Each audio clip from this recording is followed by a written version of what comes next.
Hi friends, പുതിയൊരു വീഡിയോയിലേക്ക് സ്വാഗതം. ഇന്നത്തെ വീഡിയോയിൽ ഞാൻ കാണിച്ചിരുന്നത് നമുക്ക് കമ്പ്യൂട്ടറിനകത്ത് എങ്ങനെ സൂം ആപ്ലിക്കേഷൻ ഇൻസ്റ്റാൾ ചെയ്യാമെന്നും സൂം ആപ്ലിക്കേഷൻ ഉപയോഗിച്ചിട്ട് നമുക്ക് എങ്ങനെ ഒരു മീറ്റിംഗ് സംഘടിപ്പിക്കാവുന്നതാണ്. അപ്പോൾ ഇത് അറിയാവുന്ന കുറേ ആൾക്കാർ കാണും, എന്നാലും കമ്പ്യൂട്ടറിനകത്ത് സൂം ആപ്ലിക്കേഷൻ എങ്ങനെ ഇൻസ്റ്റാൾ ചെയ്യാമെന്ന് അറിഞ്ഞുകൂടാത്ത കുറച്ച് പേരെങ്കിലും ഉണ്ടായിരിക്കും. അപ്പോൾ അത്തരക്കാർക്ക് ഇതൊരു ഉപകാരമായിരിക്കും. ഞാൻ ഇന്ന് കാണിക്കുന്നത് ലിനക്സിനകത്ത് എങ്ങനെ ഇൻസ്റ്റാൾ ചെയ്യാമെന്നാണ്. സെയിം മെത്തേഡ് തന്നെയാണ് നമുക്ക് വിൻഡോസിനകത്ത് ഇൻസ്റ്റാൾ ചെയ്യാം. താഴെ ലിങ്ക് കൊടുത്തിട്ടുണ്ട്, അത് ക്ലിക്ക് ചെയ്ത് കഴിഞ്ഞാൽ ഒരു EXE ഫയൽ ഡൗൺലോഡ് ചെയ്തെടുക്കാൻ പറ്റും. ആ ഫയൽ ജസ്റ്റ് ഡബിൾ ക്ലിക്ക് ചെയ്തിട്ട് നെക്സ്റ്റ് കൊടുത്ത് പോയി കഴിഞ്ഞാൽ വിൻഡോസിനകത്ത് ഇൻസ്റ്റാൾ ചെയ്യാം. ലിനക്സിനും നമുക്ക് ഇൻസ്റ്റാൾ ചെയ്യാനുള്ള ആപ്പ് സ്റ്റോറിൽ നിന്ന് നമുക്ക് ഇൻസ്റ്റാൾ ചെയ്യാം. സോഫ്റ്റ്വെയർ സെൻറ്റർ എന്ന് പറയുന്ന സംവിധാനമുണ്ട് ലിനക്സിനകത്ത്, അത് നമുക്ക് ഇൻസ്റ്റാൾ ചെയ്യാം. അപ്പോൾ അത് എങ്ങനെയെന്നാണ് ഞാൻ വീഡിയോ കാണിച്ചിരുന്നത്. വീഡിയോ ഉപകാരപ്പെട്ട് കഴിഞ്ഞാൽ സുഹൃത്തുക്കൾക്ക് ഷെയർ ചെയ്ത് കൊടുക്കുക. അഭിപ്രായങ്ങളും നിർദ്ദേശങ്ങളും താഴെ കമൻറ്റ് രേഖപ്പെടുത്തുക. നമുക്ക് വീഡിയോയിൽ കിടക്കാം. അപ്പോൾ ഇതിനു വേണ്ടി നമ്മൾ ഉബുണ്ടുവിനകത്ത് ചെയ്യുന്നത് ആപ്ലിക്കേഷൻസിലേക്ക് പോവുക. അവിടെ സോഫ്റ്റ്വെയർ എന്നൊരു ഓപ്ഷൻ കാണാൻ സാധിക്കും, അത് ഓപ്പൺ ആക്കുക. സെർച്ച് ബാറിൽ നമുക്ക് സൂം ക്ലൈൻറ്റ് എന്ന് പറഞ്ഞ് സെർച്ച് ചെയ്ത് കഴിഞ്ഞാൽ സൂമിൻ്റെ ക്ലൈൻറ്റ് ആപ്ലിക്കേഷൻ നമുക്ക് ലഭിക്കും. സെർച്ച് ചെയ്യുമ്പോൾ മുകളിൽ ലെൻസിൻ്റെ ഐക്കൺ ക്ലിക്ക് ചെയ്തിട്ട് സൂം ക്ലൈൻറ്റ് എന്ന് സെർച്ച് ചെയ്യുക. ഓക്കെ, അത് ഓപ്പൺ ആക്കുക. ശേഷം ഇൻസ്റ്റാൾ കൊടുക്കുക. നമുക്ക് ലിനക്സിനകത്ത് ഇങ്ങനെയാണ് ഇൻസ്റ്റാൾ ചെയ്യുന്നത്. വിൻഡോസിനകത്ത് നമുക്ക് സൂമിൻ്റെ സൈറ്റിൽ പോയി കഴിഞ്ഞാൽ EXE ഫയൽ ഡൗൺലോഡ് ചെയ്യാം. ജസ്റ്റ് ഡബിൾ ക്ലിക്ക് ചെയ്ത് കഴിഞ്ഞാൽ ഇൻസ്റ്റാൾ ആവും. ഇവിടെ നമുക്ക് യൂസർ പാസ്വേഡ് ചോദിക്കും, നമ്മൾ പാസ്വേഡ് കൊടുക്കും. ശേഷം ഓതന്റിക്കേറ്റ് ക്ലിക്ക് ചെയ്യുക. ഒരുപാട് പേര് ചിന്തിക്കുന്നുണ്ട് ഉബുണ്ടുവിനകത്ത് അല്ലെങ്കിൽ ലിനക്സിനകത്തൊക്കെ സോഫ്റ്റ്വെയർ ഇൻസ്റ്റാൾ ചെയ്യുന്നത് വളരെ ബുദ്ധിമുട്ടുള്ള കാര്യമാണ്, കമാൻഡുകൾ. എന്നാൽ അങ്ങനെയൊന്നുമില്ല. നമ്മളൊരു ഫോണിൻ്റെ അകത്ത് പ്ലേ സ്റ്റോറിൽ നിന്നും ആപ്ലിക്കേഷൻ എങ്ങനെയാണോ ഡൗൺലോഡ് ചെയ്യുന്നത്, അതുപോലെ തന്നെ നമുക്ക് ഈ ഒരു ആപ്ലിക്കേഷൻസ് ഇതിനകത്തേക്ക് ഡൗൺലോഡ് ചെയ്യാവുന്നതേ ഉള്ളൂ. വളരെ എളുപ്പമുള്ളൊരു കാര്യമാണ്. അപ്പോൾ ഇത് നമ്മുടെ ലിനക്സിൻ്റെ ഒരുപാട് ഡിസ്ട്രോസ് ഉണ്ട്. അതിനകത്ത് നമ്മളിപ്പോൾ ഉപയോഗിക്കുന്നത് ITT സ്കൂളിൻ്റെ 18.4 എന്ന് പറയുന്ന ഒരു വെർഷനാണ് ഉപയോഗിക്കുന്നത്. അതുപോലെ തന്നെ നമുക്ക് ലിനക്സിൻ്റെ തന്നെ ലിനക്സ് മിൻറ്റ്, ഫെഡോറ, അതുപോലെ പപ്പി ലിനക്സ്, അങ്ങനെ ഒരുപാട് ഡിസ്ട്രോസ് ഉണ്ട്. ഓരോന്നിനകത്തും അവരുടെ വെബ് ആപ്ലിക്കേഷൻ സ്റ്റോർ ഉണ്ട്. ഇതിനകത്ത് നമുക്ക് സോഫ്റ്റ്വെയർ എന്നാണ് കൊടുത്തേക്കുന്നത്. ചിലതിനകത്ത് ആപ്പ് സ്റ്റോർ എന്നായിരിക്കും, ചിലതിനകത്ത് സ്റ്റോർ എന്നായിരിക്കും. പല പേരിൽ നമുക്ക് ഈ ഒരു സ്റ്റോർ ലഭ്യമാണ്. നമുക്ക് അതിൽ നിന്നും ഇത് ഇൻസ്റ്റാൾ ചെയ്യാവുന്നതാണ്. വിൻഡോസിനകത്ത് ഇൻസ്റ്റാൾ ചെയ്യുന്നത് ഞാൻ ഇപ്പോൾ കാണിക്കുന്നില്ല, കാരണം അത് വളരെ എളുപ്പമാണ്. ഞാൻ താഴെ ലിങ്ക് വെച്ചിട്ടുണ്ട്, അത് ക്ലിക്ക് ചെയ്യുമ്പോൾ ഒരു EXE ഫയൽ ഡൗൺലോഡ് ആവും. അത് ജസ്റ്റ് ഒന്ന് ഡബിൾ ക്ലിക്ക് ചെയ്ത് കഴിഞ്ഞാൽ നിങ്ങൾക്ക് അത് ഇൻസ്റ്റാൾ ചെയ്യാവുന്നതാണ്. നമ്മുടെ ഇൻസ്റ്റാളേഷൻ ഇവിടെ കംപ്ലീറ്റ് ആയിട്ടുണ്ട്. നമുക്ക് ഇവിടെ ഒന്ന് ലോഞ്ച് ക്ലിക്ക് ചെയ്ത് കഴിഞ്ഞാൽ നമുക്കത് ലോഞ്ച് ചെയ്യാൻ പറ്റും. അതല്ല എന്നുണ്ടെങ്കിൽ ഇവിടെ ആപ്ലിക്കേഷനിലേക്ക് പോവുക. അവിടെ ഇന്റർനെറ്റ് എന്ന ഭാഗത്ത് സൂം എന്ന് പറഞ്ഞൊരു ഐക്കൺ പുതിയതായിട്ട് വന്നിട്ടുണ്ടായിരിക്കും. അത് ക്ലിക്ക് ചെയ്ത് തന്നെ നമുക്ക് ഇതിനകത്തേക്ക് പ്രവേശിക്കാവുന്നതാണ്. സൂം ക്ലൗഡ് മീറ്റിംഗ്സ് എന്ന് പറഞ്ഞൊരു പുതിയ വിൻഡോ ഓപ്പൺ ആയി വരും. നമുക്ക് ഒരു മീറ്റിംഗിലേക്ക് പങ്കെടുക്കുവാനാണ് ഉദ്ദേശിക്കുന്നതെങ്കിൽ ജോയിൻ എ മീറ്റിംഗ് എന്നത് ക്ലിക്ക് ചെയ്യുക. അതിനുശേഷം നിങ്ങൾക്ക് നിങ്ങളുടെ അധ്യാപകൻ അയച്ചു തന്നിരിക്കുന്ന ആ ഒരു മീറ്റിംഗ് ID അല്ലെങ്കിൽ ആ ഒരു പേഴ്സണൽ ലിങ്ക് നെയിം ഇവിടെ ടൈപ്പ് ചെയ്യുക. ശേഷം നിങ്ങളുടെ പേര് കൊടുക്കുക. ഇവിടെ നിങ്ങളുടെ മൈക്ക് കണക്ട് ചെയ്യണോ വേണ്ടെന്നുള്ളതാണ്. അതുപോലെ വീഡിയോയും ക്യാമറയും ഓൺ ആക്കണോ ഓഫ് ആക്കണോ എന്നുള്ളതാണ്. നമുക്കിവിടെ ഈ ടിക്ക് ഇട്ട് കഴിഞ്ഞാൽ ഇത് ഇപ്പോൾ ഡു നോട്ട് കണക്റ്റ് ആണ്, അപ്പോൾ മൈക്ക് കണക്റ്റ് ആവുകയില്ല. അതുപോലെ വീഡിയോ കണക്ട് ചെയ്യേണ്ടതെന്ന് വെച്ചാൽ അതും ടിക്ക് ഇട്ട് കൊടുക്കുക. ശേഷം ജോയിൻ കൊടുത്തു കഴിഞ്ഞാൽ നിങ്ങൾക്ക് ആ ഒരു മീറ്റിങ്ങിലേക്ക് ജോയിൻ ചെയ്യാവുന്നതാണ്. ഇനി അതല്ല, നിങ്ങൾക്കൊരു മീറ്റിംഗ് ക്രിയേറ്റ് ചെയ്യാനാണെന്നുണ്ടെങ്കിൽ ഇവിടെ സൈൻ ഇൻ കൊടുക്കുക. അപ്പോൾ ഇതുപോലെ 3 ഓപ്ഷനുകളായിരിക്കും വരിക. ഇവിടെ സൈൻ ഇൻ വിത്ത് SSO ഉണ്ട്, സൈൻ ഇൻ വിത്ത് ഗൂഗിൾ ഉണ്ട്, സൈൻ ഇൻ വിത്ത് ഫേസ്ബുക്ക് ഉണ്ട്. അതുപോലെ സൈൻ അപ്പ് ഫ്രീ എന്ന് പറഞ്ഞൊരു ഓപ്ഷൻ, നമുക്ക് പുതിയ അക്കൗണ്ട് ക്രിയേറ്റ് ചെയ്യാൻ വേണ്ടി. നമുക്കിപ്പോൾ ഏറ്റവും എളുപ്പമുള്ളൊരു മെത്തേഡ് എന്ന് പറയുന്നത് സൈൻ ഇൻ വിത്ത് ഗൂഗിൾ കൊടുക്കുന്നതായിരിക്കും. അപ്പോൾ സൈൻ വിത്ത് ഗൂഗിൾ കൊടുക്കുക. അപ്പോൾ നമ്മുടെ മോസില്ല ഫയർഫോക്സ് ഓപ്പൺ ആയി വരും, ഓട്ടോമാറ്റിക്കലി ഓപ്പൺ ആവും. അതിനുശേഷം ഒരു പുതിയ പേജ് അതിനകത്ത് തന്നെ ഓപ്പൺ ആയി വരുന്നതായിരിക്കും. കുറച്ചേരൊന്ന് വെയിറ്റ് ചെയ്യുക. ഇവിടെ നിങ്ങളുടെ ഇമെയിൽ ID ടൈപ്പ് ചെയ്യാൻ പറയും. നമ്മുടെ ഗൂഗിൾ അക്കൗണ്ടിൻ്റെ ഇമെയിൽ ID ഇവിടെ ടൈപ്പ് ചെയ്ത് കൊടുക്കുക. അതിനുശേഷം നെക്സ്റ്റ് കൊടുക്കുക.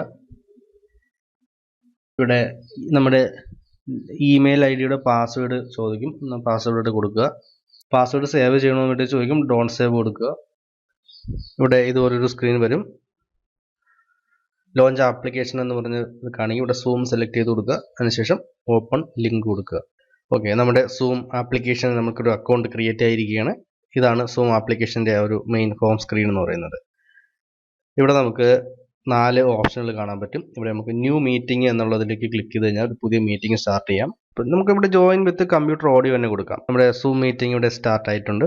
നമുക്കിവിടെ ഇതിനകത്തുള്ള ഫീച്ചേഴ്സ് എന്തൊക്കെയാണെന്ന് പരിചയപ്പെടാം. ഇവിടെ നമുക്ക് നമ്മുടെ മൈക്ക് ഓൺ ഓഫ് ആക്കാനുള്ള ഓപ്ഷൻ ഉണ്ട്. നമുക്ക് മ്യൂട്ട് ആയി കഴിഞ്ഞാൽ മൈക്ക് മ്യൂട്ടായി. അതുപോലെ വീഡിയോ ഓൺ ഓഫ് ആക്കാനുള്ള സംവിധാനമാണ് ഇവിടെ കൊടുത്തിട്ടുള്ളത്. അതുപോലെ ഇവിടെ നമുക്ക് പാർട്ടിസിപ്പൻസ് എന്നുള്ളതിലേക്ക് ക്ലിക്ക് ചെയ്ത് കഴിഞ്ഞാൽ നമ്മുടെ മീറ്റിനകത്ത് എത്ര ആൾക്കാരുണ്ടെന്ന് കാണാൻ പറ്റും. ഇവിടെ ചാറ്റ് ചെയ്യാനുള്ള ഓപ്ഷൻ ഉണ്ട്. അതുപോലെ സ്ക്രീൻ ഷെയർ ചെയ്യാൻ, നമ്മൾ ഗൂഗിൾ മീറ്റിനകത്തൊക്കെ നോക്കിയതുപോലെ തന്നെ സ്ക്രീൻ ഷെയർ ചെയ്യാനുള്ള സംവിധാനം ഇവിടെ ഉണ്ട്. അതുപോലെ ഇത് റെക്കോർഡ് ചെയ്യാനുള്ള ഓപ്ഷൻ, ഇതിൽ തന്നെ ഇൻബിൽട്ട് ആയിട്ട് സ്ക്രീൻ റെക്കോർഡ് ചെയ്യാനുള്ള സംവിധാനമുണ്ട്. നമ്മുടെ മീറ്റിംഗ് റെക്കോർഡ് ചെയ്യാവുന്ന സംവിധാനമുണ്ട്. റിയാക്ഷൻസ് തുടങ്ങിയ ഓപ്ഷനുകൾ ഇവിടെ കൊടുത്തിട്ടുണ്ട്. നമുക്കിവിടെ ഷെയർ സ്ക്രീൻ കൊടുക്കാം. ഷെയർ സ്ക്രീൻ കൊടുത്തു കഴിഞ്ഞാൽ ഇതുപോലെ 3 ഓപ്ഷനുകൾ വരും. നമുക്കിവിടെ ഡെസ്ക്ടോപ്പ് മൊത്തത്തിൽ നമുക്ക് ഷെയർ ചെയ്യാൻ പറ്റും. അതുപോലെ നമുക്ക് വൈറ്റ് ബോർഡ് ഷെയർ ചെയ്യാൻ ഓപ്ഷൻ ഉണ്ട്. അതുപോലെ തന്നെ നമുക്കിവിടെ ഒരു ബ്രൗസറിൻ്റെ ടാബ് സെലക്ട് ചെയ്യാനുള്ള ഓപ്ഷൻ ഉണ്ട്. നമുക്കൊരു വൈറ്റ് ബോർഡ് സെലക്ട് ചെയ്ത് കഴിഞ്ഞാൽ എന്താ ബെനിഫിറ്റ് എന്ന് വെച്ച് കഴിഞ്ഞാൽ നമുക്ക് സ്ക്രീനിൽ എഴുതി പഠിപ്പിക്കാൻ പറ്റും. അതായത് നമുക്കൊരു മൗസ് ഉപയോഗിച്ചോ അല്ലെങ്കിൽ ഒരു വാക്യൂം ടാബോ പെൻ ടാബോ ഒക്കെ ഉപയോഗിച്ചിട്ട് നമുക്ക് സ്ക്രീനിനകത്ത് എഴുതി പഠിപ്പിക്കാൻ പറ്റും കുട്ടികളെ. അത് നമുക്ക് എടുത്ത് നോക്കാം. എടുത്ത് കൊടുക്കുന്ന സമയത്ത് ഇവിടെ ഷെയർ സൗണ്ട് എന്നുള്ളത് ഉറപ്പായും ടിക്ക് ചെയ്യുക. അതുപോലെ ഒപ്റ്റിമൈസ് ഫോർ വീഡിയോ ക്ലിപ്പ് എന്നുള്ളതും ടിക്ക് ചെയ്ത് കൊടുക്കുക. അതിനുശേഷം ഷെയർ എന്നുള്ളത് കൊടുക്കുക. അപ്പോൾ ഇവിടെ നമുക്കൊരു വൈറ്റ് ബോർഡ് സ്ക്രീൻ വന്നിട്ടുണ്ട്. നമുക്കിത് മാക്സിമൈസ് ചെയ്യാൻ പറ്റും. സ്ക്രീൻ ഫുൾ സ്ക്രീൻ ആക്കാം. ഇത് ഇവിടെ ക്ലിക്ക് ചെയ്ത് കഴിഞ്ഞാൽ സ്ക്രീൻ ഫുള്ളാവും. അല്ലെങ്കിൽ ഇവിടെ താഴെ ഡ്രാഗ് ചെയ്ത് കഴിഞ്ഞാൽ നമുക്ക് സ്ക്രീൻ ഫുള്ളാക്കാൻ സാധിക്കും. മുകളിൽ ക്ലിക്ക് ചെയ്ത് കഴിഞ്ഞാൽ നമുക്ക് ഫുൾ സ്ക്രീൻ ആക്കാം. ഇനി നമുക്കിവിടെ കുറേയധികം ടൂൾസുകളുണ്ട്. നമുക്കിവിടെ സെലക്ഷൻ ടൂൾ ഉണ്ട്, ടെക്സ്റ്റ് ഉണ്ട്, ഡ്രാ ഉണ്ട്, സ്റ്റാമ്പ് ഉണ്ട്, സ്പോട്ട്ലൈറ്റ്, ഇറേസർ, ഫോർമാറ്റ്, അങ്ങനെ ഒട്ടനവധി ടൂളുകൾ നമുക്കിവിടെ ലഭ്യമാണ്. നമുക്കിവിടെ ഡ്രോ എന്നുള്ളത് എടുത്തു കഴിഞ്ഞാൽ നമുക്ക് സ്ക്രീനിനകത്ത് എഴുതാൻ സാധിക്കും. നമുക്ക് നോക്കാം. നമ്മൾ ഡ്രോ സെലക്ട് ചെയ്തു. അതിനുശേഷം ഒരു പെൻസിലിൻ്റെ ഐക്കൺ വന്നിട്ടുണ്ട്. നമുക്കതൊന്ന് എഴുതി നോക്കാം എങ്ങനെയാണ് വരുന്നതെന്ന്. അപ്പോൾ ജസ്റ്റ് വെറുതെ ഒന്ന് വരച്ച് നോക്കിയതാണ്. ഇതുപോലെ നമുക്ക് എന്ത് വേണമെങ്കിലും സ്ക്രീനിനകത്ത് എഴുതാവുന്നതാണ്.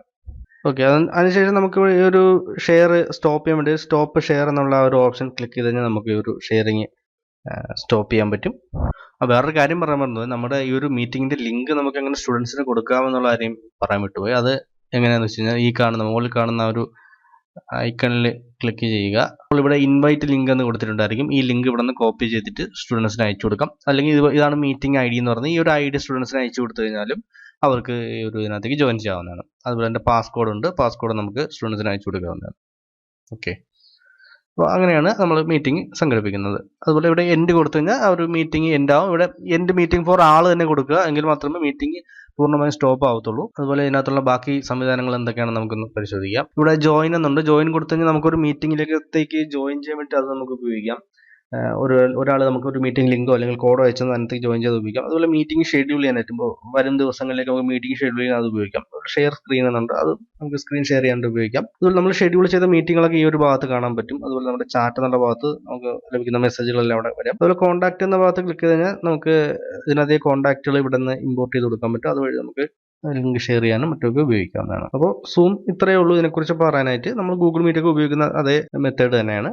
ഇതിനകത്ത് കൂടുതലായിട്ടൊന്നും കോംപ്ലിക്കേഷൻസ് ഇല്ല. ഓക്കെ, അപ്പോൾ ഞാൻ പറഞ്ഞ കാര്യങ്ങൾ ക്ലിയർ ആയെന്ന് വിശ്വസിക്കുന്നു. എന്തെങ്കിലും ഡൗട്ട് ഉണ്ടെങ്കിൽ താഴെ കമൻറ്റ് ചെയ്യുക. നമുക്ക് പുതിയൊരു വീഡിയോയിൽ വീണ്ടും കാണാം. താങ്ക്